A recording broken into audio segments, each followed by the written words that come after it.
Ready Player One is out in theaters. The book was a thing. Now it's a movie. Spielberg edited or directed it. He's known for making classic adventure films, exactly the type of film that would get referenced in this very movie. So was it Ready Player Fun? Joining me is Aaron Capo. Hello. Hey. So, was it fun? Wait, what's your name? My name is Zach. Should we start over? No, that's good. Okay. Leave it all in, Zach. Leave it in. We don't edit. We're one-take wonders. But I remember when this book came out, initially it seemed to be getting some decent reviews, a decent reception, and it seemed like I couldn't even listen to a podcast without some like Audible advert where the podcast hosts were like recommending Ready Player One as like the book you have to listen to. Zach, this was a book that everyone at Oculus receives when they have orientation. Really? Yes. Wow. So it was definitely like a big deal. But then in like the time since Spielberg picked it up and started making the movie, the conversation has done essentially like a 180 on it. And now there's all these people coming out of the woodwork talking about how bad and how dumb it is and how no one should have ever liked it in the first place. I won't defend it because it is poorly written. And like it does like dumb things because it's all about the 80s references, right? So the first chapter I almost could not get through because it's the part where there's so much of this book is exposition, and the first part of it is just like describing the Halliday Death Note letter, and it's talking about like he was in a perfect recreation of this, and this music was playing, and he was dressed like this, and it's from this, and also this was happening. And I was just like, every sentence has 3 references in it, and it's very difficult for me to continue reading this. Yeah, it's very much like, I'm going to go get in my DeLorean from Back to the Future and fly to the Enterprise from Star Trek. And yes, like that all sounds really, really dumb in writing. But I remember I made it through the first chapter and I read it and I was like, this has grabbed my attention and I am going to finish this book. And post reading the book for like a month, I was like, oh, that was a good experience. Did you actually finish it? Yeah, I finished it. Oh, okay. It's a very short book.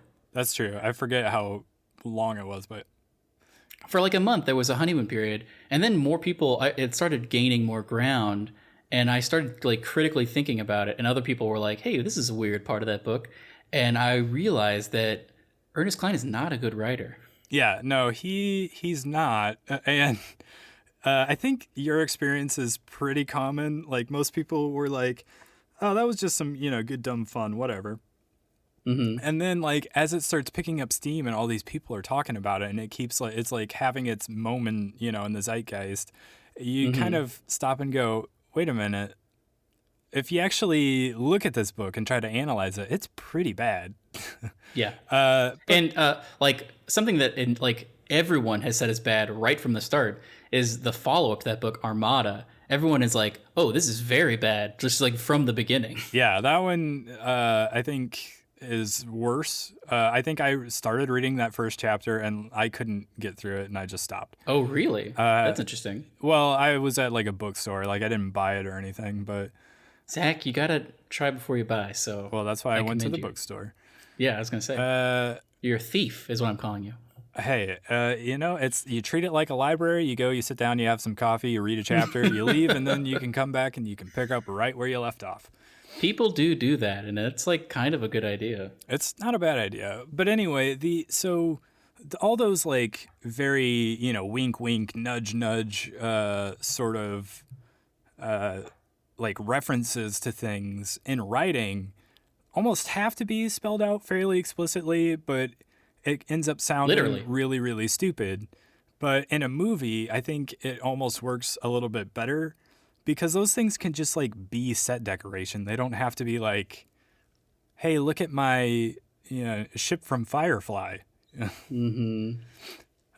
I walked by a perfect recreation of the robot from something. I'm not good at references. I can't write this book, Zach. Oh man.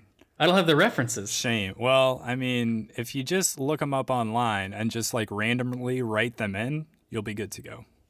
How much of his writing process do you think was just like sitting, staring morosely into the middle distance, just like trying to think about like, what was a good like car from the Yeah, '80s? what And cool then ship like could I insert here? 30 minutes later, he's like, "Oh, the Enterprise." And he just like clacks away for a second. That probably happened quite a bit. But I'm the book. The book also does. Oh, before we get into the movie, I guess the book also does this thing where, like, the main character will come like across. He'll be challenged with something, Mm. and he'll be like, good thing I practiced and perfected my skills at this task years ago, and now I'll be able to complete it in one try. Like nothing is really that challenging for him. So he's kind of a Mary Sue. What is a Mary Sue? That's a you don't know about this? This No. is a whole thing. Like people call Rey from Star Wars a Mary Sue because she's good at everything. Basically, if you're good at everything right away and you don't need like any sort of training and you don't struggle, there's no conflict there, then you're a Mary Sue. I want to be a Mary Sue. I wish I was, but I'm not. What's the origin of that? What's that from? I have no idea. It's just a thing. Look it up online. But No. well, okay, don't do it. So the solution to all the problems are kind of like Deus Ex Machinas, where like someone will have super intimate knowledge about something that wasn't set up or established in any way. And it's just like he's like, oh, at the very moment that I need this, I have this now that I had all along, but you didn't know about it. Yeah, I agree with that. But yeah, so Spielberg kind of takes some of the 80s references out and replaces them with like 70s movies references, like The Shining and Saturday Night Fever, which seemed really Those are out from of the place. 70s? Yeah, and it seemed really out of place to me. Yeah. So what? So I guess overall, both of us are not fans of the book. But what did you think of the movie? If you had to, not rate it, but like, are you thinking of it positively or what? No. Really? I liked the movie. I'm gonna come out and say it.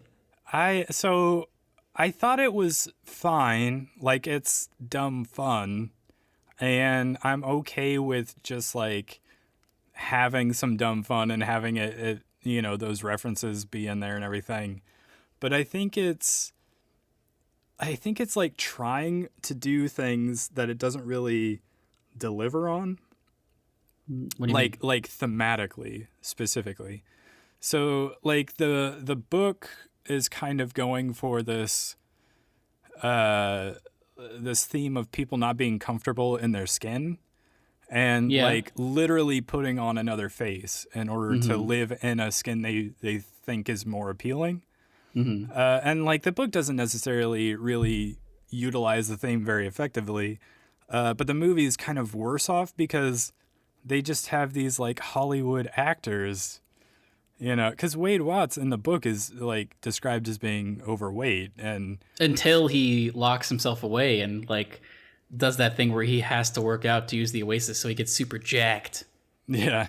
Well, and Artemis has like a birthmark covering half her face, which I But guess she still has that in the book. she In the movie, I mean. she kind of has it. It doesn't cover the entirety of half her face, but No, she's still super hot. yeah, that's the thing. Is like she's still like this really attractive Hollywood actress. So I don't think it really delivers on that. The birthmark is like the next level of someone being like, wait a minute, take off your glasses and put your hair down. Oh my God, you're hot.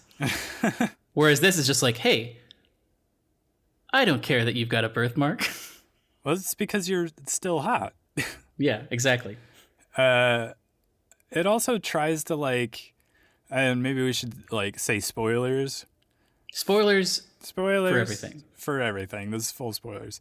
But there's also like it tries to tack on this theme of not like getting too stuck in virtual worlds and like so much so that you ignore the physical world. Yeah, I was not into that. And it just like comes out of nowhere at the very end of the movie.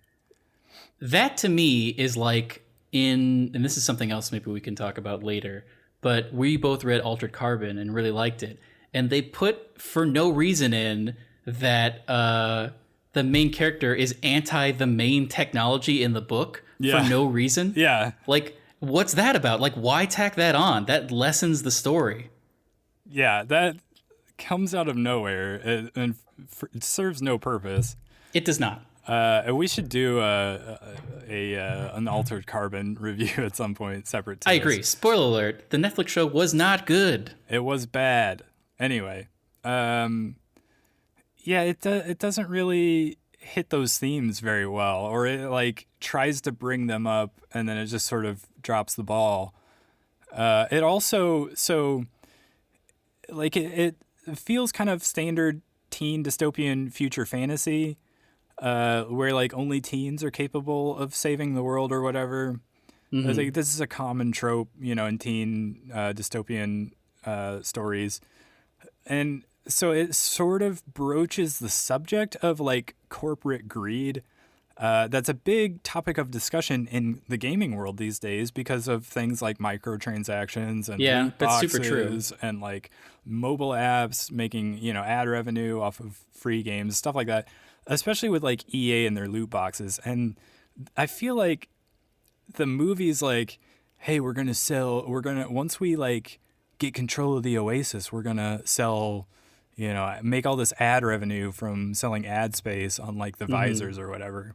And that's it. That's all they do with that. They just kind of stop after that. And it's just like, if the filmmakers were a little more keyed into like the actual topics of discussion in the games industry, maybe they would have like known that this was like kind of a big hot button issue right now that they could have gone into. I guess it was probably in development maybe before the whole Oh yeah. EA Battlefront 2 thing, but I mean, the amount of CG alone, and also like 100% Spielberg does not know what a loot box is. oh, absolutely. Yeah, it's definitely like a bunch of Hollywood people that they know old cinema, and that's why there's like scenes from The Shining and like Saturday Night Fever. But there's not, and like they have some of the more recognizable like video game characters like Master Chief and like Tracer from Overwatch, but But Zach, this brings up the main thing that I wanted to talk to you about. go for it. There is a scene in this movie where my jaw literally dropped because I could not believe what I was seeing and hearing. We should talk about a lot of stuff, but post the race, when they go to H's like warehouse or whatever, which that was a cool I don't know. A lot of the like mini, like her having Kaneda's bike was very cool to me. And like the race spectacle was interesting. But anyway, they go and they start having a trivia off about Halliday. Do you remember this? Yeah, yeah. Can we recreate it right now? Yes. I'm going to be the girl. I will be the other one. What was Halliday's favorite game? GoldenEye What was his favorite way to play? with Odd Job. Yeah. And how did he like to play with Odd Job? Slappers only. What does slappers only mean? It means that you don't have guns and you just melee. Isn't that insane that was dialogue in this movie? And scene. Yes, I know scene. I know that sounds like it came right from the movie, but it was just us. That's an insane 30 seconds of dialogue. Yeah, it is oddly specific, and it is That, like, the script happened and someone had to do, like, there was a read through and people in the same room as Spielberg said those words. And Spielberg probably had no idea what was going on. You're absolutely right that he had no idea what was going on. But Slappers only, of course. Odd Job. yes, absolutely. Well, I want to key in on an even better line of dialogue that is an actual line of dialogue that happens in this movie. It is spoken by the main character, and it's going to knock your socks off. Okay. It's something like a hater knows Like, what is it? I lost it. A player knows a hater or No, no, something no, like no. that. It's like a fanboy knows a hater or whatever. Ugh, It's something. so dumb. It is the dumbest line of dialogue ever uttered in a movie. It's so bad, and it's A like, fanboy knows a hater. yeah, it's so bad, and it happens like right towards the.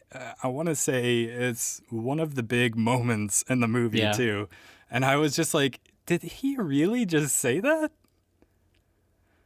That's like the dialogue in this movie. I think Ernest Cline has a writing credit for the script, but I mean, it's like in some ways I can see like it's made for that kind of nerd who's like who loves the Big Bang Theory. This is made for people who like the Big Bang Theory, kind of.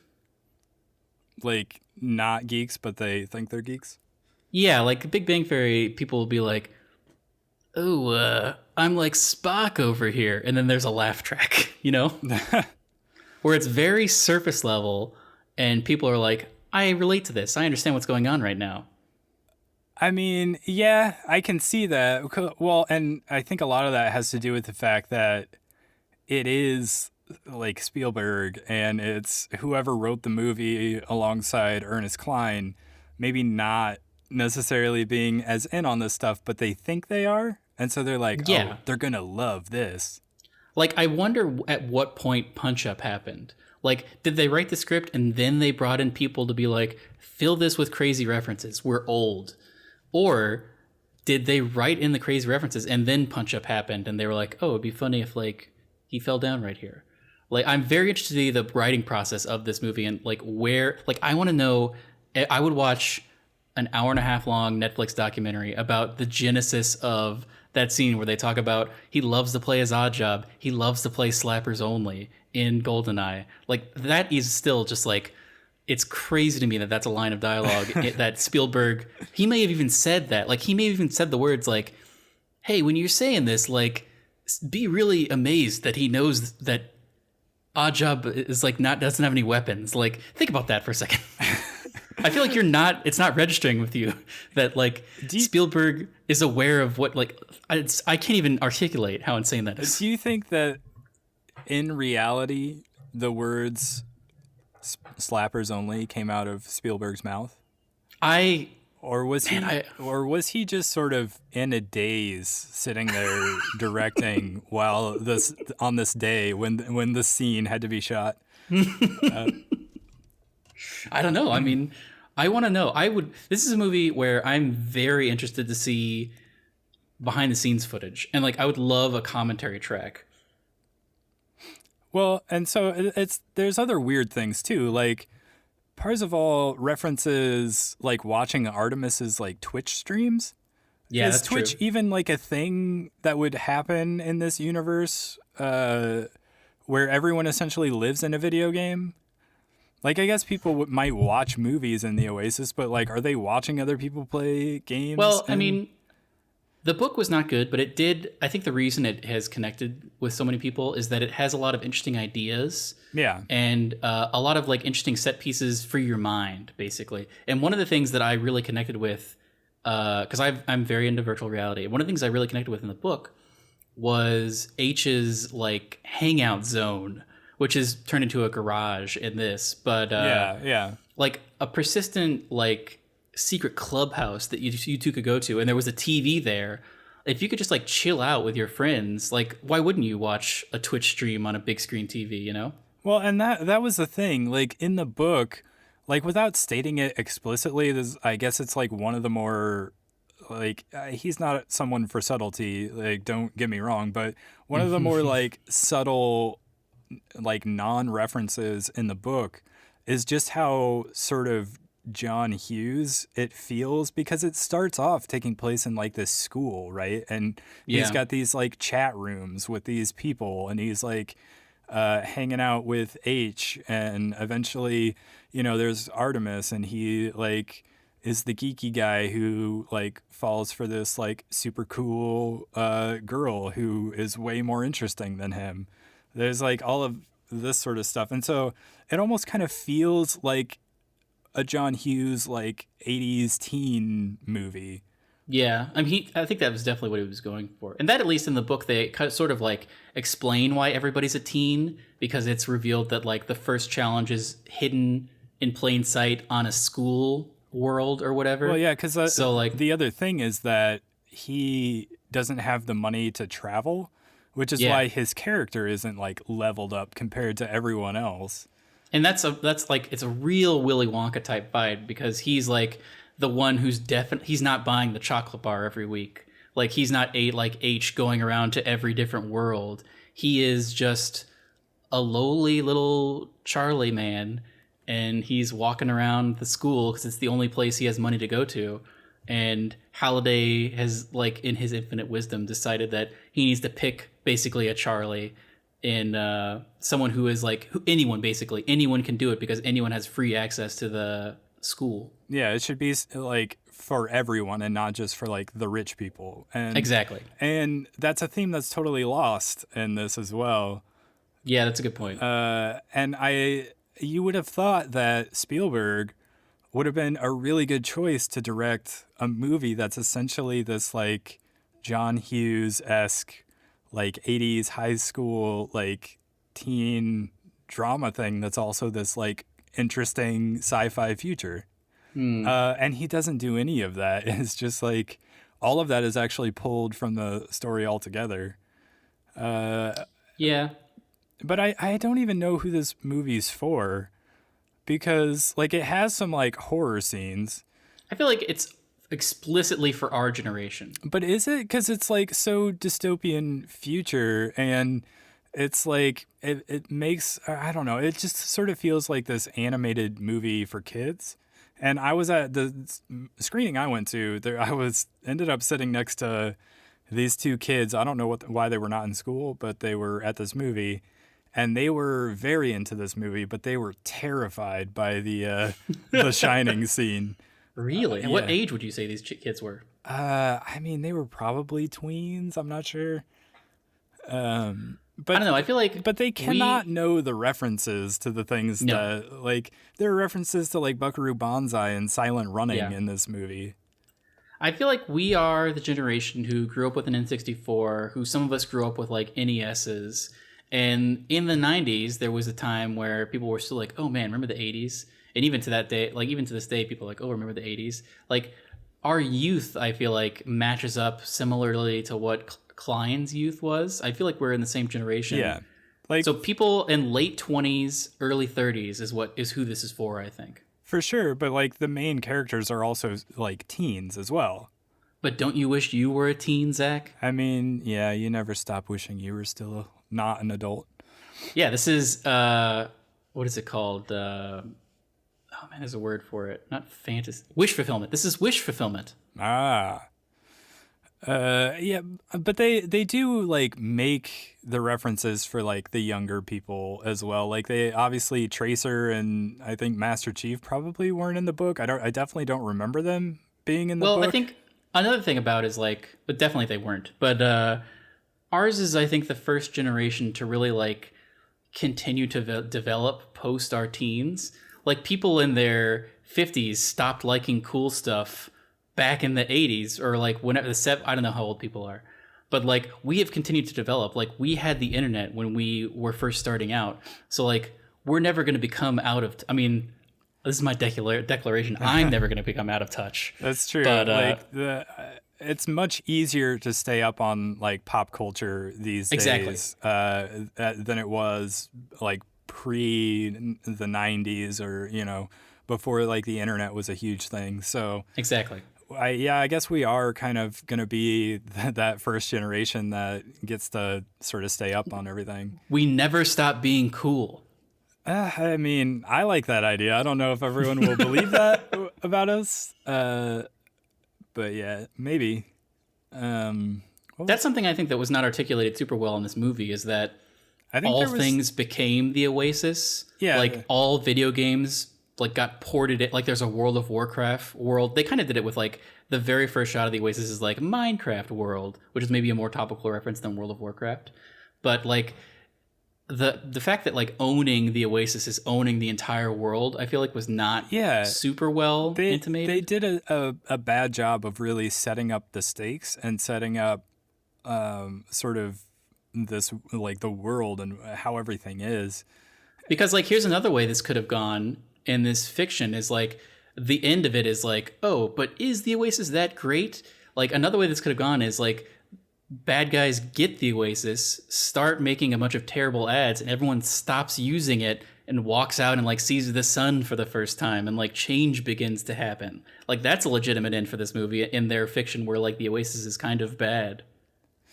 Yeah, and like they don't really set up like how essential the Oasis is because Yeah, in the book it's very clear that because it's a post-apocalyptic world, which you don't really get a good sense of that in the movie.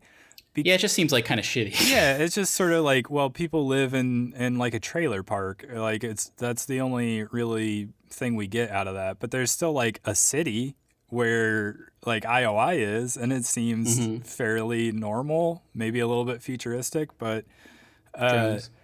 yeah, with drones and stuff. But you don't get the sense that this is not a world where people want to like spend a lot of time in the real world.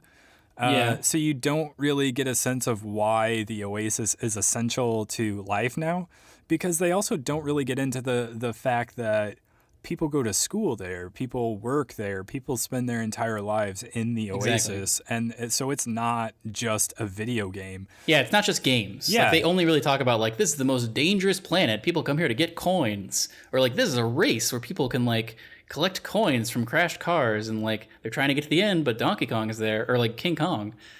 yeah, So which that was kind of weird, the whole race thing, because it wasn't the first challenge was probably the joust game against the demon. Like the mhm. changes that they had to make going from book to movie were clearly things that they were thought we have to do something more visually interesting than watching somebody play a game of joust Well, I or liked the thing where they did with The Shining. Like that was an obvious replacement for the War Games thing in the yeah, book, yeah. where he was just recreating War Games. But I thought the Shining scene was great. Yeah, that it was fun. Although it seemed a little out of place to me, just a little bit, because, uh, like I guess that would probably be a thing that existed, I guess, in the Oasis, but it seemed like all of the references were about like 80s sci-fi stuff and like video games, and then you have this like 70s Horror. horror movie. I wanted more. Like, wouldn't it be great? And this is something that I think would have made the movie a lot better. Is if like You go I movie guess maybe jumping. exactly like if he jumped into Blade Runner and they did like effects that they kind of did with the Shining, where like you see a young like they composite in from the actual movie. Harrison Ford, and he's like walking in the streets and it's all recreate like, but then he hops to like Jaws, like a moving hopping thing. I think would be even more interesting, especially if they did something crazy where it was like a one take, which would be very hard. I guess not hard to do because it's CG. That would have been awesome, and they could have still kept in like the war games scene where like he couldn't do the whole thing where he's just there to like say all of Matthew Broderick's lines in that movie, Yeah, but like they could have shown him like be in that movie, and then you have like a movie jumping thing. I guess that would have been really cool, but maybe it would have been too expensive to do that. yeah. Good question. Good point. I don't know. I mean, as is, it had a ton of references. I mean, this is like towards the end when there was that battle. Like every establishing shot, pretty much, you could go frame by frame and just like discover a crazy amount of little Easter eggs. Yeah, oh that's the thing. Like all the action is so chaotic that you almost can't really see the references that they're trying to make. I don't know about you, but I was like desperately trying to look around and be like, okay, where are they? What is it? What am I looking Well, at see, here?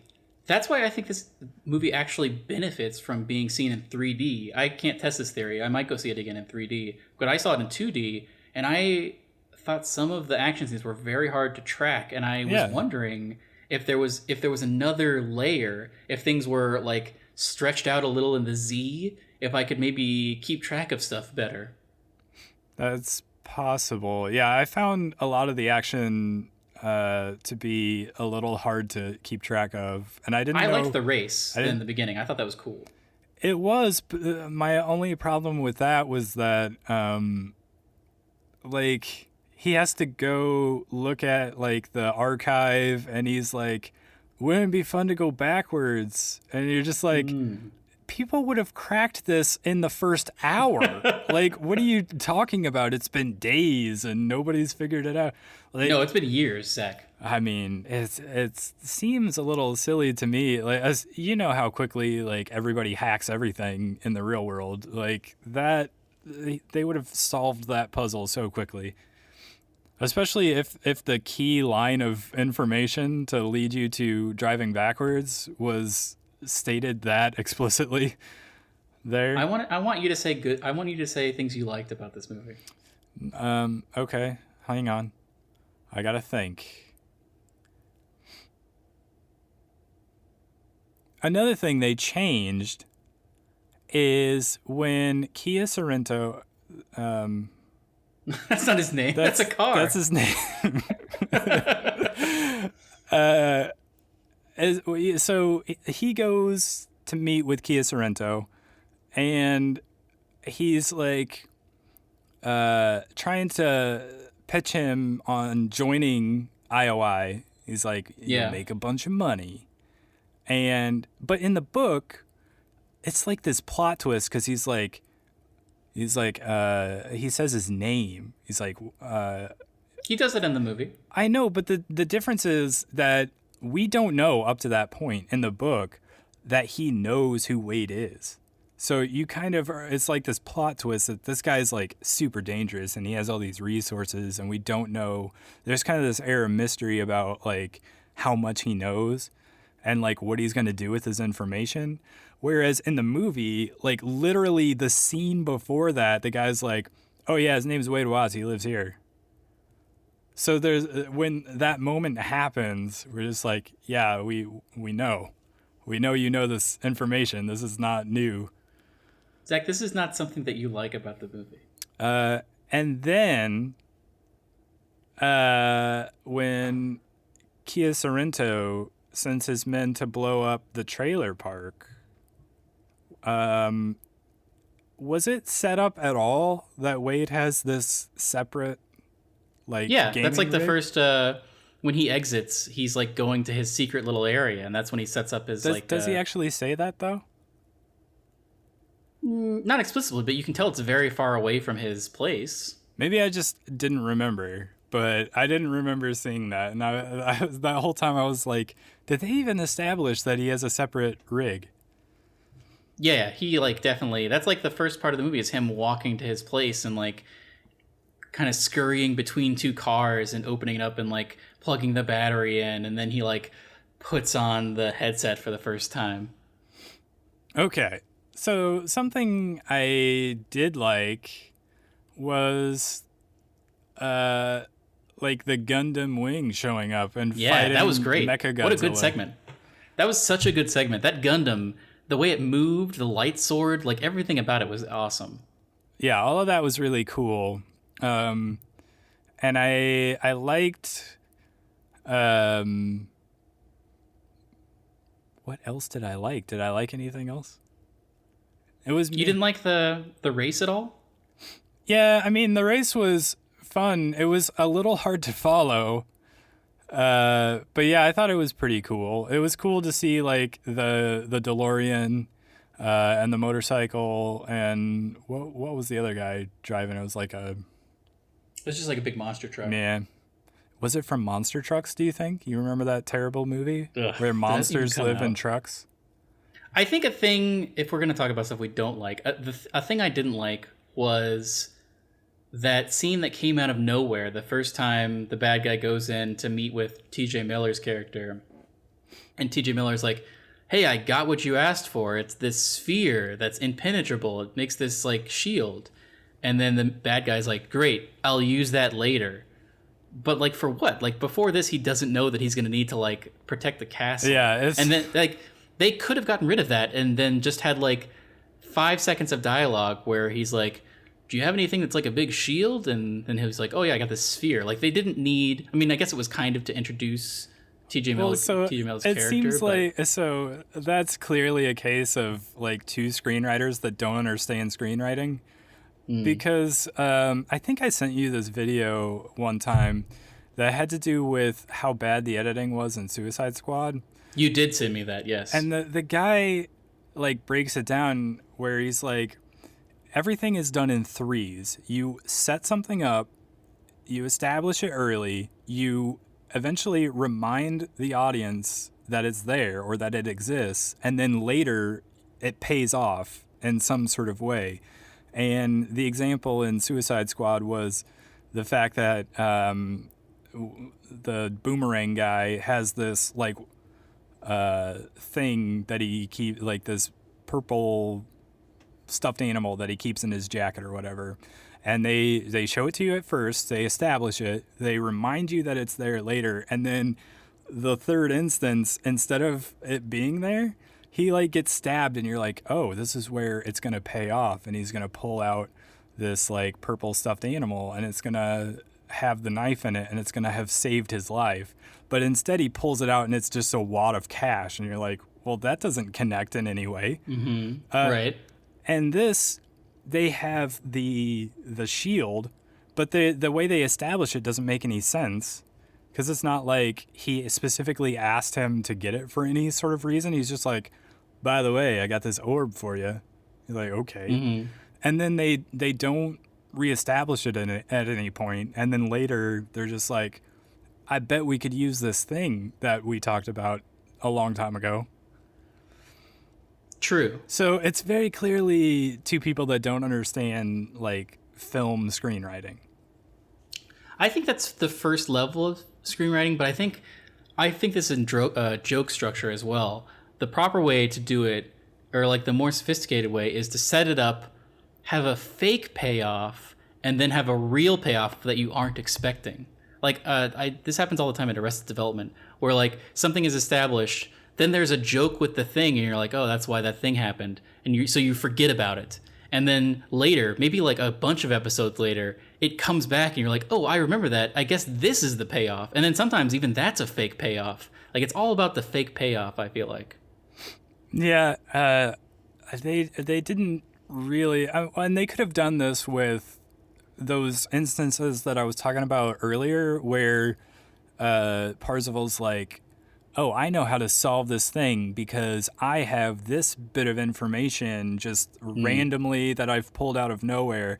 Like they could have established that somewhere, and they didn't. They just kind of like just pull it out randomly, out of nowhere. I thought of another scene that I hated. Okay. This is, and that's not to say I hated the slapper scene. I thought it was very funny and insane, but this was something I just hated. And it was after she like breaks him out of whatever, and they're like chilling out on that rooftop. They're just like talking. They're having a conversation, and they sit down, and then there's like a beat. There's like a literal beat of like, and they're talking about something important, and there's just like a beat, and he just like looks like dead straight in front of him and like sighs, and then apropos of nothing, he's like, "It's so slow out here." And then she's like, yeah, it's pretty different in the real world, which like he's been spending a long amount of, like, it's not like he's super into the Oasis, or at least it's not established in the movie. But like we see him like come and go from his house constantly. He's like aware of the real world. I feel like that line just like came out of nowhere, and I laughed when he said that. The delivery of just like he's literally like, yeah, I don't know what we're gonna do. It's so slow out here.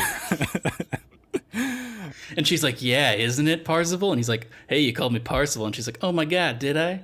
Yeah, that whole romance did not work at all, I don't think. Yeah, that switch was flipped very quickly, where she was just like instantly DTF. Yeah.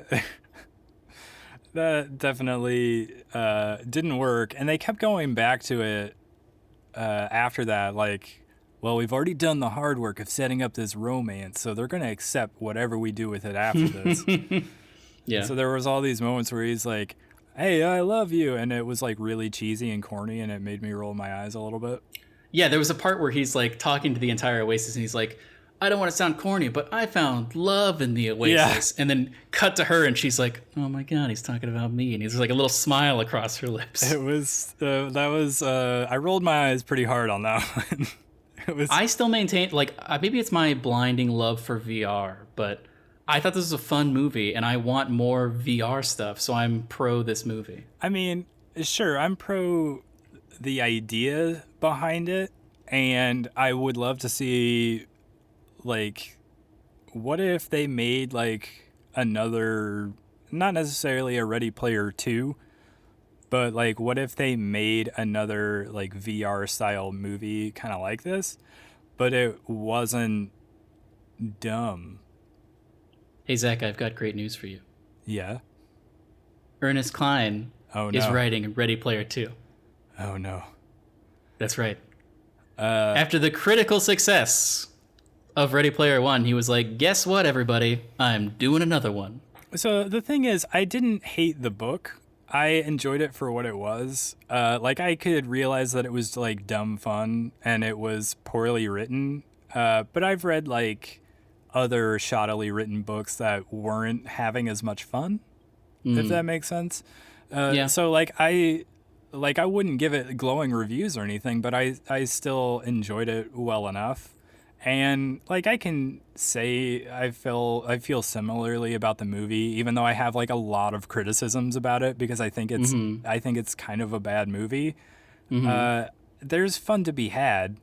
Like I said, there were kids sitting next to me, and when they weren't singing along with the songs or freaking out about the horror scene, they were having a really good time with it. They were like really into it, and they were like reacting whenever like the main characters were in danger. So it was working for them at least. VR is great. It is great, or it could be.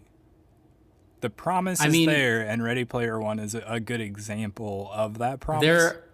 there are other more seminal books that need to be made into, not, I guess they don't need to be, but like Neuromancer has like famously been trapped in development hell for decades. Like it's always like stopping and starting, and this might be the movie where people are like, oh, we have the technology, maybe someone will finally do something with Neuromancer. Or Snow Crash, even. Actually, you know what? I think Snow Crash is becoming an Amazon movie or TV show. So I'm looking forward to that.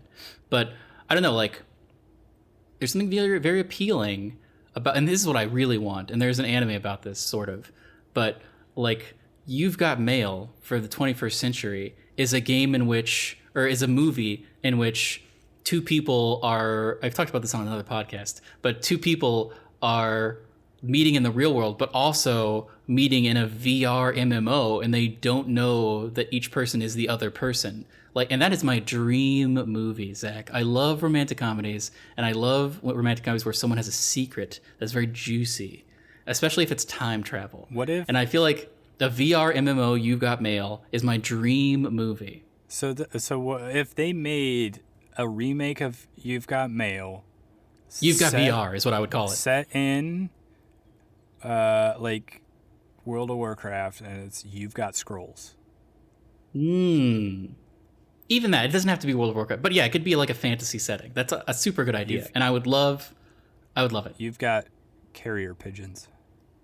There's an anime called I think it's called Diary of an MMO Junkie that is similar to that. It's not VR, but it is like people meeting in the real world, but also they're playing an MMO together, and it is a very good anime that everyone should watch. What was it called? It's got a couple of different translations, but I think on Crunchyroll it's called Diary of an MMO Junkie. So not Sword Art Online. That's another super good VR thing, I have to say. Like, that turns a little bit too sappy and also becomes sort of a harem anime, which people are probably not on board for. And I think Diary of an MMO Junkie is a lot more accessible and also a lot, like, sweeter. Whereas, like, Sword Art Online is definitely more Ready Player One-esque, where there's, like, a main protagonist who is just, like, good at everything and everyone is, like, super in love with. But it's actually interesting fact about Sword Art Online. in in the spring 2018 season of anime, they're doing the next anime of that. So get ready for that. I'm ready. So overall, I enjoyed it. enjoyed it. So you're positive on it. I'm positive. I liked VR. I thought some of the set pieces were a little hard to follow, but I enjoyed them. I thought some of the dialogue was insane to the point of being just like people need to see it because it's so crazy. I thought the Shining part was good. I liked the race. Yeah, I would say those are examples of where it kind of improves on the book.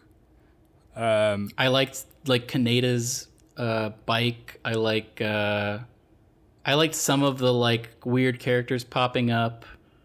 I liked the introduction of artifacts. I thought that was a cool thing to explain like interesting art like items in the world, like the thing that can turn you into a robot or like the thing that destroys a world and you like artifacts. I think is a cool concept.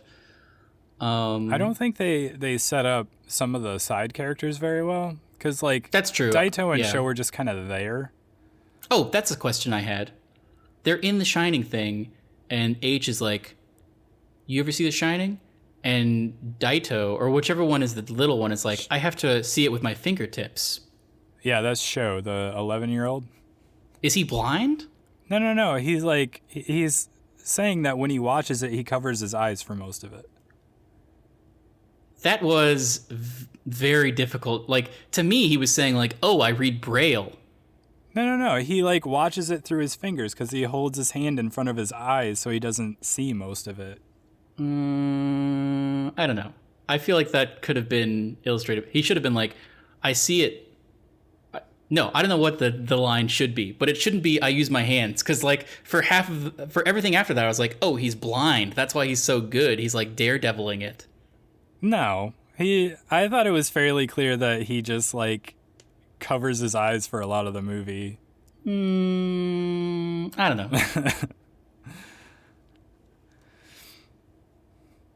Anyway, I think I am with you on it being fun, and I like some of the references. What about that scene where he had to fuel up his DeLorean and he waited for someone to crash and then he like whipped his DeLorean around, threw the door up, and the coins were like going into his UI? I thought that was a cool like shot.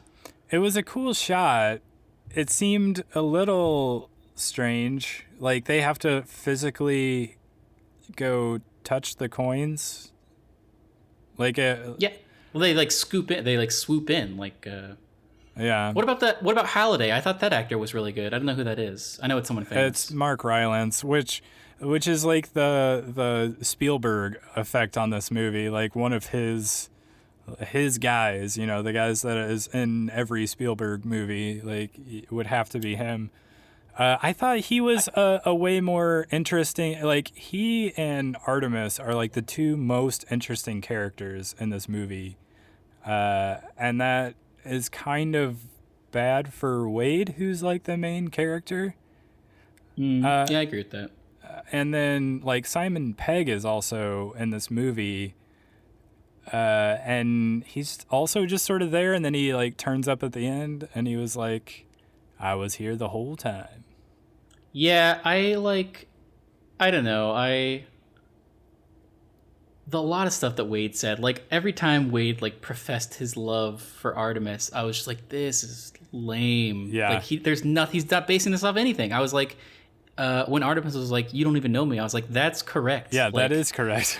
You are an insane child, basically. Like you don't know what love is. You're just like latching onto this girl because she likes your references. Well, like, that's why like the whole like I watch all their Twitch streams just seemed like kind of a bit much. It's just like, is that supposed to mean that you feel like you know this person because you've watched her Twitch streams?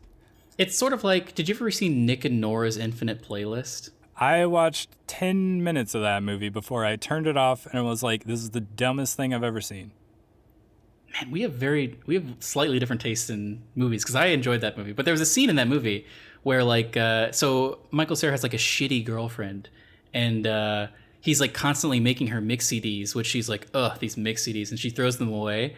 But Kat Dennings is always like, snatching them out of the garbage, like, oh man, whoever this guy is, his mixies are so good. And I think that is like a good way to establish, like, it's similar to like I watch all your Twitch streams, because it's kind of like the You've Got Mail thing where she doesn't know who he is, but she's fallen in love with part of him. But like with Twitch, you sort of know, I mean, you don't know the person, but you know a lot about them. It's not like you fall in love with their writing or you fall in love with their art. It's like you fall in love with their public image, which I feel like is not healthy. It's like being like someone who stalks celebrities. Yeah, exactly. Like there have been like I've read articles about Twitch streamers who have had like random fans from their chat just like show up at their house, and they're like freaked out because it's like, you don't really know me. Like, you've seen me on a live stream, you don't know who I am, and I certainly don't know you. So you showing up here is really weird. Don't do that. And I feel like that's basically what happened. Yeah, in the movie. You're that's right. How this romance starts, and it's really creepy, kind of.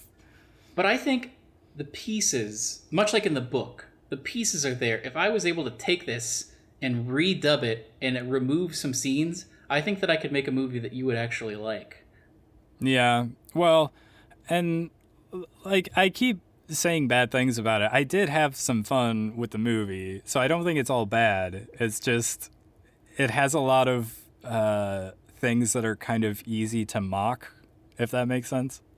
Yeah, that's true. So like, just because it's easy to mock doesn't mean it's bad, and I mean sometimes it does, but it's just it's got a lot of flaws. But I think it's still entertaining, which is what it needs to be. Would you say it's better than the book?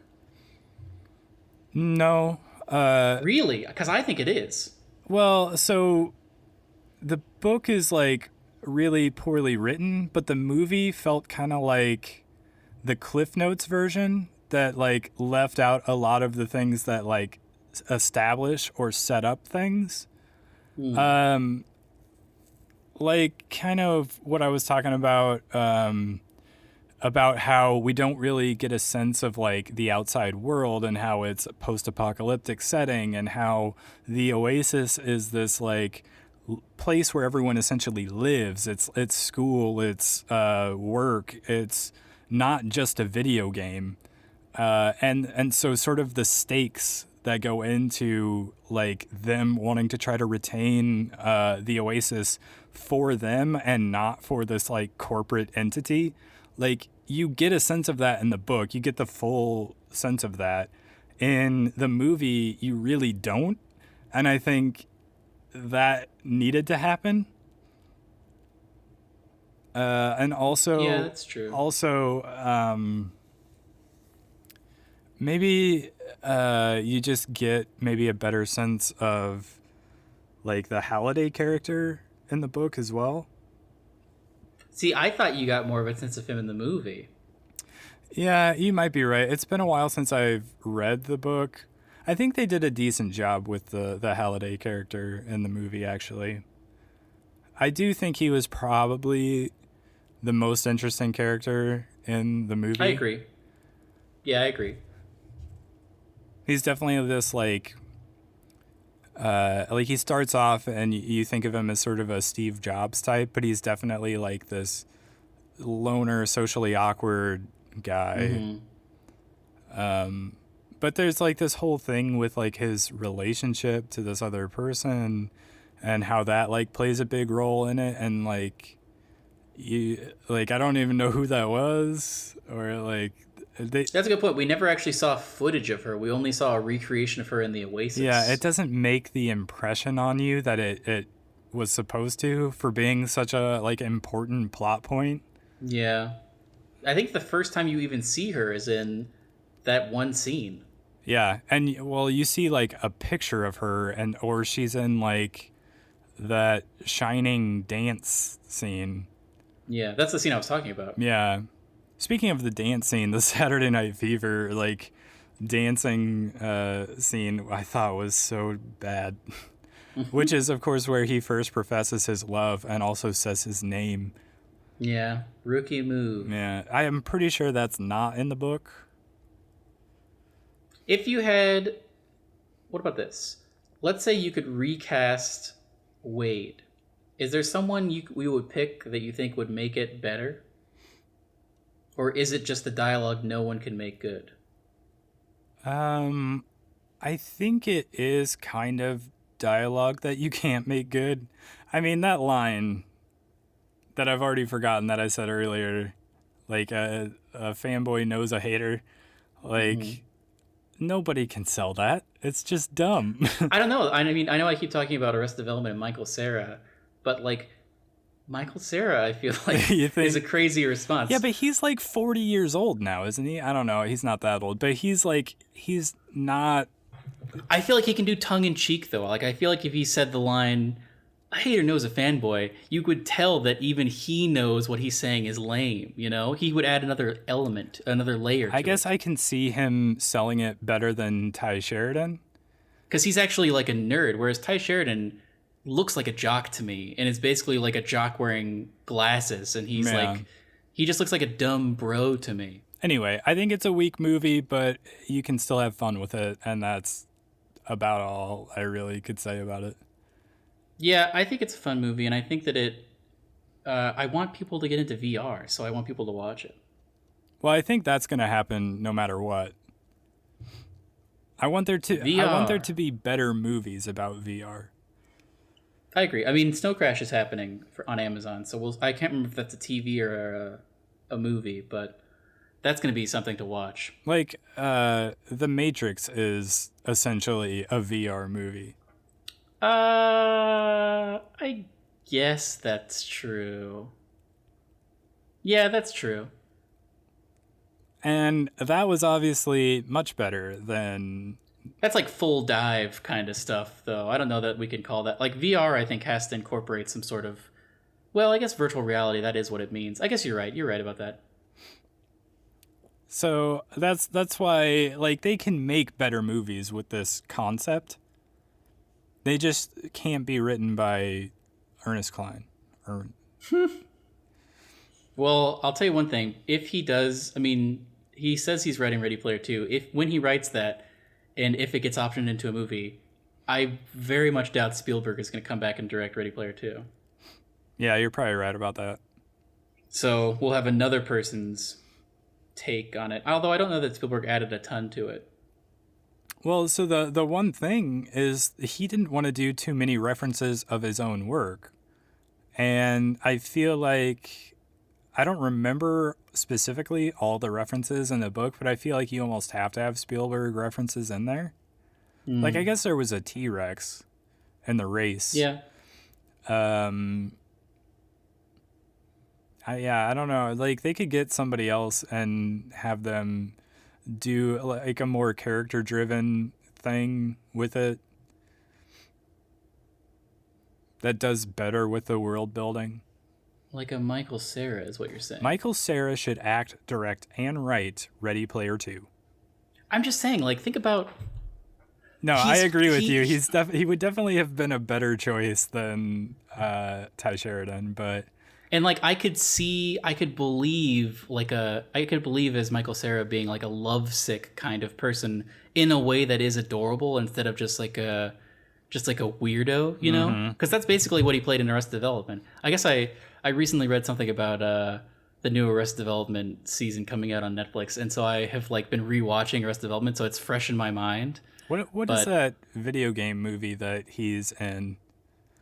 It's like not a video game movie, but it's like oh, Scott Pilgrim versus yeah, the yeah. World.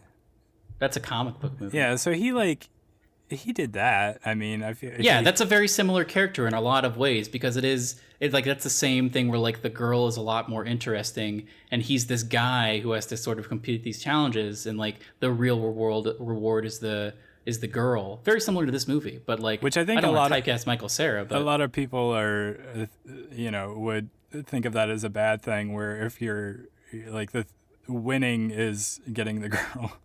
yeah. But yeah, he's definitely better at adding that sort of quirky, like he adds something to the character with his personality. Exactly. And Ty Sheridan brought essentially nothing to this character. Yeah, he was a blank slate, a real tabula rasa or whatever. But like even in that crazy scene that I'm obsessed with, I can see a world where Michael Cera is saying those lines, and I'm actually like laughing because I think it's funny. Yeah, the delivery there and the It's very important. sort of the chemistry between the two people involved in that scene could have sold it so much better. Yeah. Closing thoughts? I guess go see it, but especially if you read and had any sort of fondness for the book whatsoever, as flawed as it might be, like it'll still be a fun time. I agree. Check it out. VR is great, and Michael there's gonna be Cera more is VR. great. Also true. Thank you for joining us for this, our first movie we've ever done a video on, Ready Player One. See you next time. Goodbye.